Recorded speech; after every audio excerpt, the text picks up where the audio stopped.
знаете, че в нашето училище на почет винаги е този най-хубав български празник, Деня на народните будители, Деня на вашите учители, защото ние всички вярваме във вас, скъпи деца. Вие сте бъдещето на България.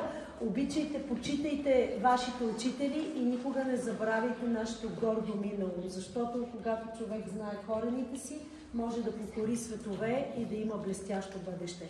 Така че в нашето училище се празнува Деня на будителите, а не Хелоуин, както в някои други училища.